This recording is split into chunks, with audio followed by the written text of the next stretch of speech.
Mes frères, mes chers amis, nous voici, samedi, jour du Seigneur et surtout un jour dédié à la Vierge Marie. 1er juillet. Le mois de juillet, c'est pour nous, carme, et pour l'Église universelle, un mois dédié à la Vierge Marie du Mont Carmel. Dans la tradition du Mont Carmel, de la Vierge Marie, de Notre-Dame du Mont Carmel, on parle toujours des saints scapulaires, les scapulaires marrons.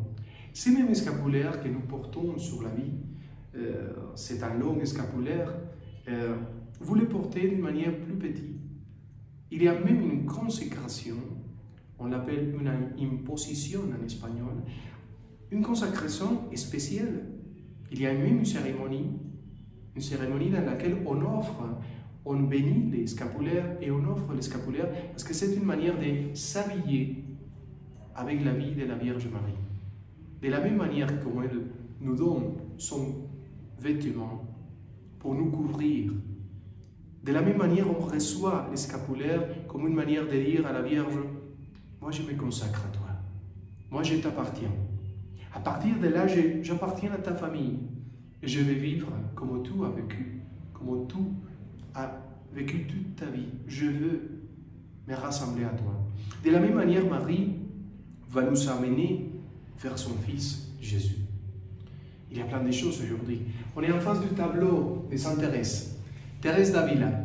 Ce tableau, c'est originel, c'est un portrait fait par un frère, Carme, qui c'était un des premiers qui sont rentrés dans la réforme, dans la fondation faite par Sainte Thérèse d'Avila. Et lui, le frère, lui a demandé, le frère Jean, lui a demandé, est-ce que vous me permettez de faire un portrait, de peindre un portrait à vous, chez vous, de votre visage? Alors Sainte Thérèse, avec l'humour qu'elle avait, humble, les pieds sur terre, il a dit, allons-y, fais-le. Finalement, quand il a fini le tableau, ça c'est une reproduction, mais ce tableau qui se trouve en Espagne, quand il a fini de le faire, il a montré les portraits, et Sainte Thérèse lui a regardé avec l'humour qu'elle avait, il a dit, que Dieu te pardonne, frère Jean, parce que la peinture que tu m'as fait laide, fea, en espagnol on dit fea et legañosa. C'est une manière en espagnol ancien que ça veut dire pas très joli, très moche. Tu m'as fait un tableau, un portrait dans lequel je suis un peu moche.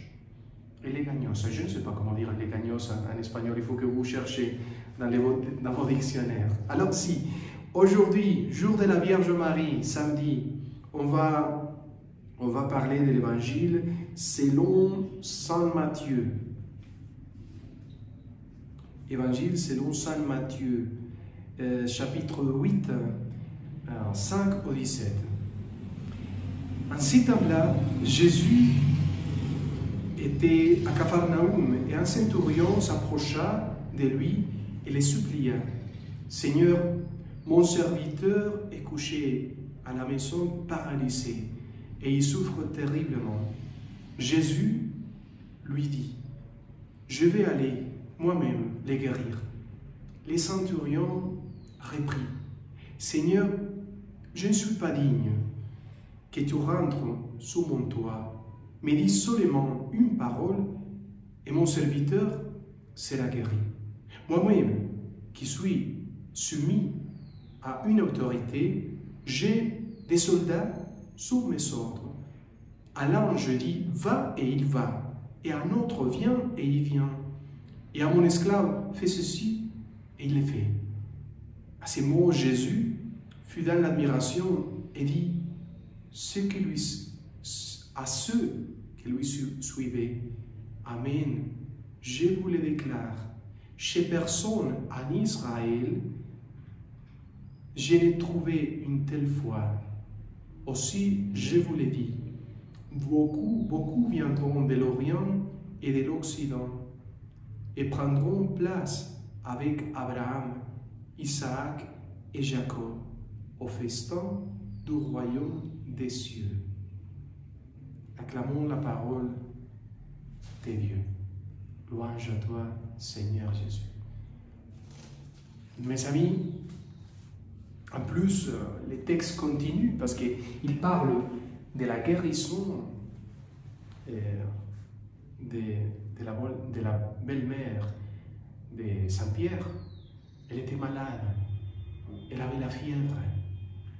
La fièvre, pour les anciens israéliens, pour les gens au Moyen-Orient, c'était une manière de dire une certaine possession diabolique, c'est-à-dire être malade, mais en plus, la fièvre symbolise, ça veut dire vraiment être dans les malheurs, une sorte de paralysie. Regardez que les serviteurs du centurion étaient paralysés aussi. Donc c'est une manière de paralysie physique. Souvenez bien que la différence entre âme et corps, c'est très occidental, c'est très grec, ça vient de la philosophie grecque.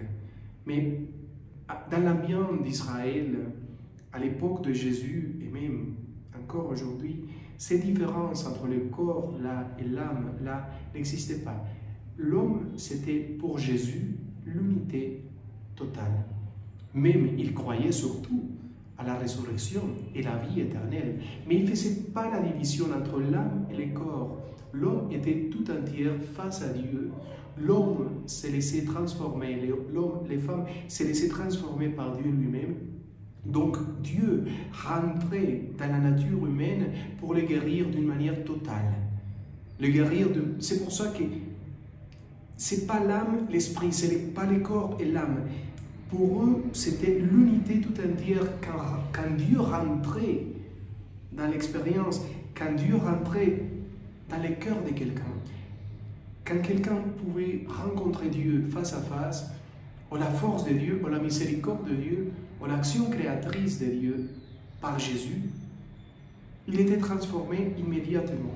Il était guéri immédiatement. Il était libéré. Donc, c'est encore la même chose avec nous. Dieu rentre dans ton cœur, tu vois Dieu, tu rencontres Dieu, tu commences à vivre de Dieu, à expérimenter Dieu, et il fait une transformation tellement impressionnante de toi, que la guérison, la libération, c'est total. Il te libère dans ton cerveau, il te libère dans ton esprit, il te libère même dans ton corps. Tu expérimentes la foi, la consolation, le bonheur. C'est de cela dont il parle Saint Thérèse. C'est de cela dont il parle Saint Jean de la Croix.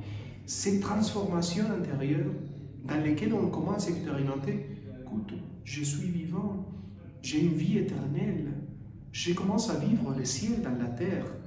Et là, on se rend compte qu'on est éternel par la présence, par l'amour, par le pouvoir de Dieu dans le cœur. Expérimentons ça.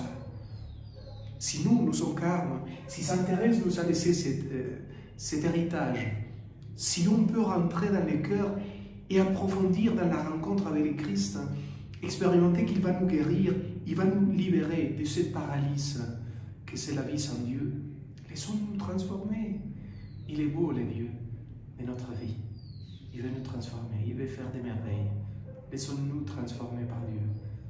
Rencontrez-le face à face, tête à tête. Permettons à Dieu faire des merveilles dans les cœurs. Allez, que Dieu vous bénisse. Joyeux mois de la Vierge du Mont Carmel et rentrons dans les mystères de la vie éternelle, de la prière, de l'oraison. Au nom du Père et du Fils et du Saint-Esprit. Amen.